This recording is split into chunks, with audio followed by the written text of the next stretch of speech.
Back for part two.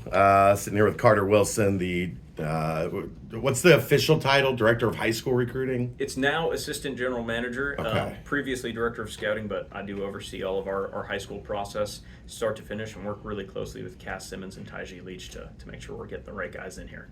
And we're going through the list of signees from yesterday.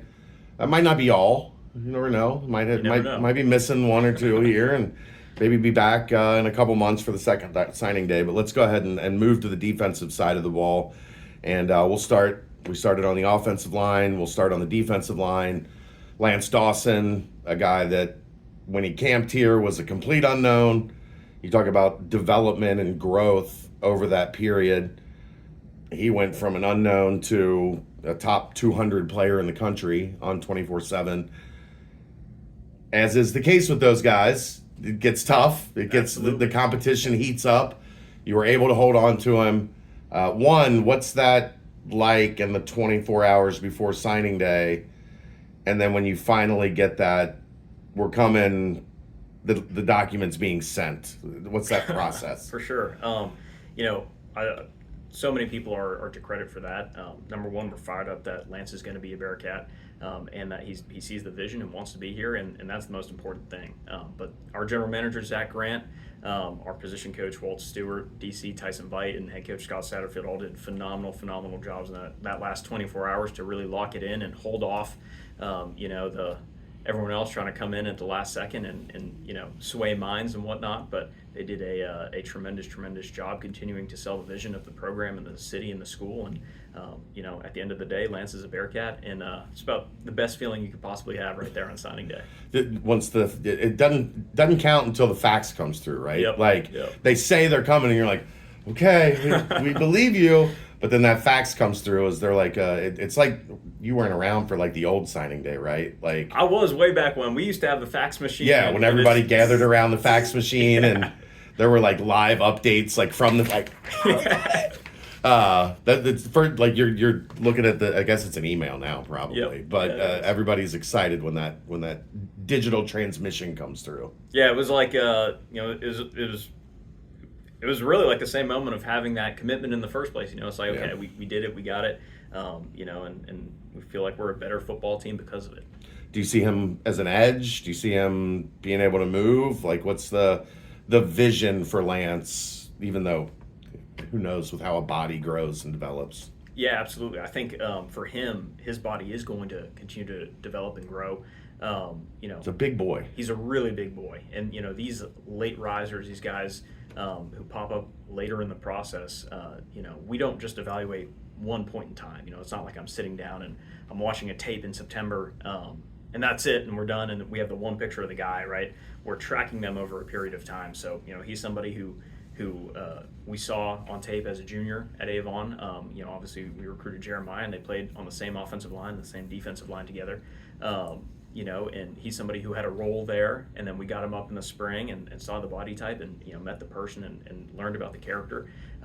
And then he continued to get better, went back for the showcases in the spring at Avon. He killed it, did an awesome job, came up to camp, looked even better, was doing everything we wanted him to do, and continued to get better. So he's a guy whose trajectory is headed just like that, straight to the ceiling. There's really no ceiling to what he can be. I think he's a guy who's probably going to live on the edge for the most part, but he's going to have a really unique body type that we haven't had in a while. He's massive. He's going to be a really big body there for us. He stands out. Like when he's here on a visit, your eyes immediately go to him, and that's usually a good sign. Absolutely. Jonathan Rouleau, 6'1", 300. Belleville, Illinois. My uncle lives in Belleville, Illinois. Really? So I probably could have got up and gone and checked him out at Belleville East, but yeah. Small world. Yeah. He's a really unique player himself. Hair under 6'1", but he's got a wingspan of 6'7".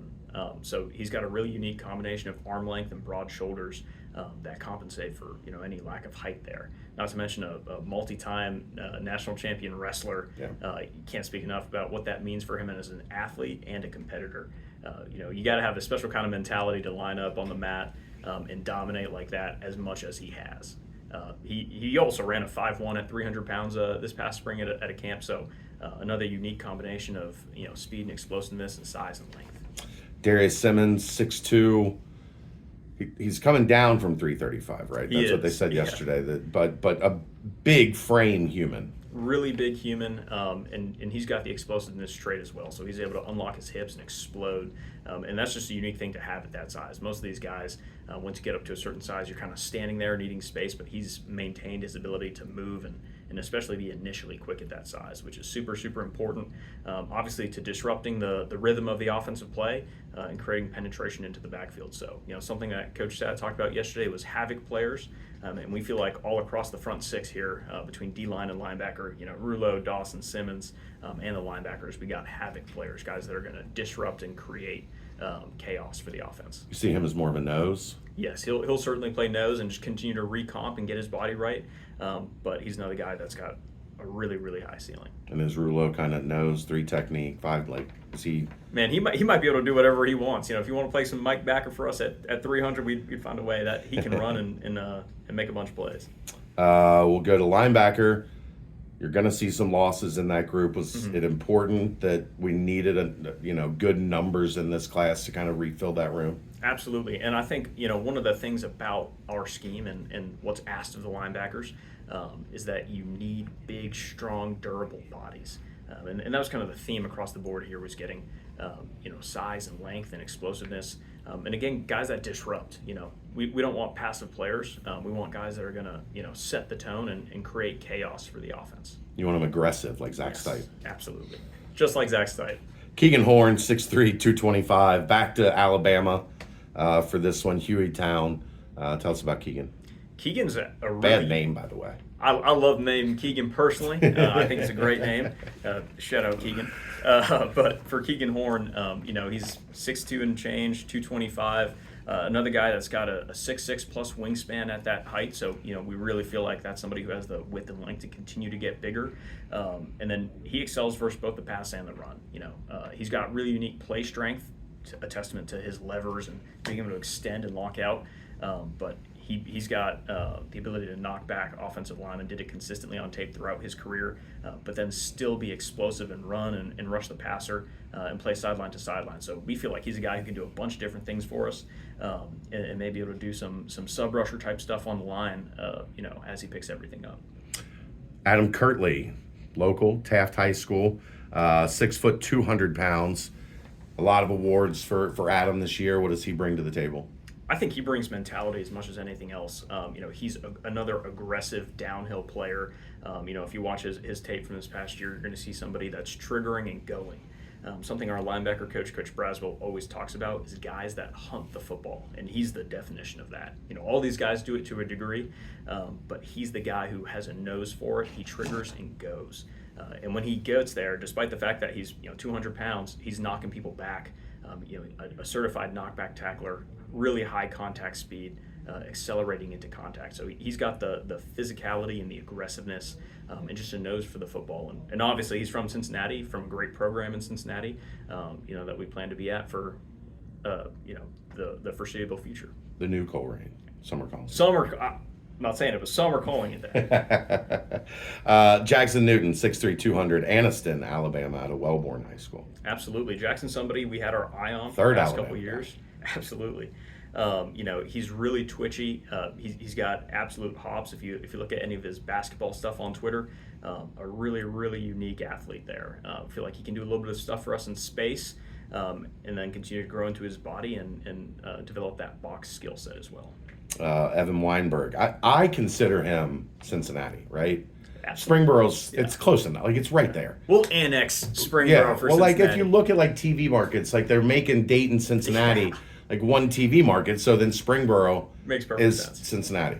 But a guy that you got committed late, talk about that senior tape, I know people up in that area that rave about Evan Weinberg.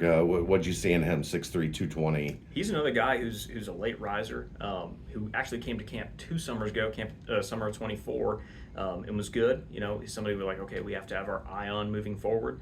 continued to grew about an inch in the past year, and continued to fill out. So he's another guy with a 6'6" plus wingspan, right around there at that 6'2" to 6'3" mark in height. And he's got the pass rush trait. That's something that shows up super consistently for him on tape. They do line him up on the edge, so that's what they're asking him to do. But he dominated some of the best competition in Ohio off the edge this year. And another guy that hunts the football, just relentless in his pursuit. Doesn't matter if he's not play side, if he's backside, he's still going to run it down, give you everything he's got. So he's another guy that can do a bunch of different things for us, but continue to develop the size and length in that rim moving forward. Is there some Jake Goday in there, like style-wise? There's a little bit. There's a little bit. Like this good top 100 guy. He's going to be like he's going to the Senior Bowl. I don't want to put that on him, but it seems like play style might be similar. Yeah, absolutely. And I think if you bring in enough guys with that frame and that mentality, you're going to cultivate players similar to that. It's not about just taking one guy and saying, hey, this is it. It's finding the best players we can that have the right mentality, that are going to elevate the room and elevate the roster. Defensive backs, these are all kind of mixed up, not anything specific. But the biggest thing, again, is size. Absolutely. Not a lot of guys my height. No doubt. I would say there's not a lot of guys my size, but that's a different combination. But looking for maybe a little bit more length, a little bit more size, physicality at those positions as well. Absolutely. It's one of those deals where we feel like we upgraded the overall length of the room for sure. Both Markel Taylor and Xavier Starks are right around the 5'11" mark, but both have 6'3" or 6'4" wings. Markel Taylor ran a 10.9 in the spring, and then was able to hit a 4.57 at 195 pounds as well at a camp in the spring, which is really impressive for somebody at 195 pounds as a high schooler. That's pretty unique there across the country. Not too many safeties doing that. And we continue to get bigger, longer, faster in all facets. And then obviously our other safety, Jaden Wyndham, just from up the street there in Michigan. Another multi-time national champion boxer.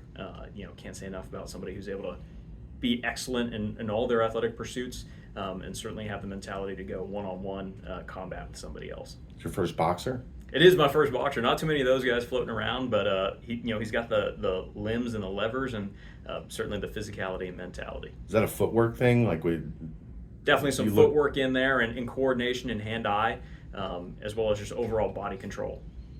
Cam Hurst, 6 foot, 170 out of St. Louis. Cam Hurst, man, he's twitchy as heck. He had a bunch of ball production as a junior playing corner, made a bunch of plays, not afraid to go up and attack the ball, right? Just like at receiver, you don't want guys who are passive. You want guys who, when they're in position to make the play, are going to trigger and go. And he's that. This year, they slid him inside to safety a little bit to help limit the explosives for their defense. So we got to see him run the alley and be physical, which is awesome because you don't always get to know, what a corner's going to do in that situation. But we were able to see that on tape, and he's absolutely fearless, throwing around all 165 pounds he has to the maximum.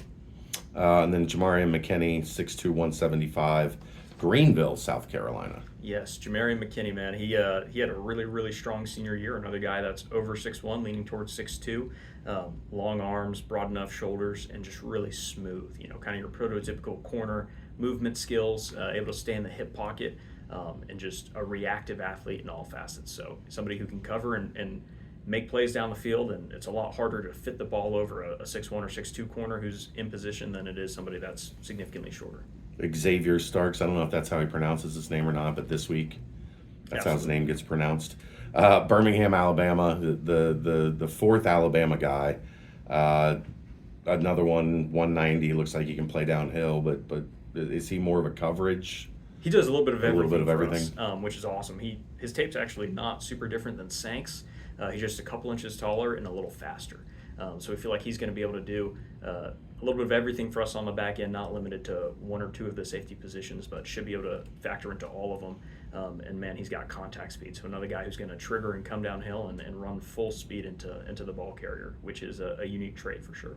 All right, you got a favorite story from this group? Man, I love all these guys. I think probably my favorite one down the stretch here was Jalen Williams, somebody, you're circling back on, and you're hoping they took the jump, and watching the tape week in, week out, he did, and was even better than what we anticipated. can't hit enough on how strong of a receiver he is, and how elite his ball skills are, especially in the contested situation. He attacks the ball, which, hopefully that's a theme at all our skill positions, just like it is being physical up front. All right, man. Great stuff. Thank you. Awesome. Appreciate it. Of course.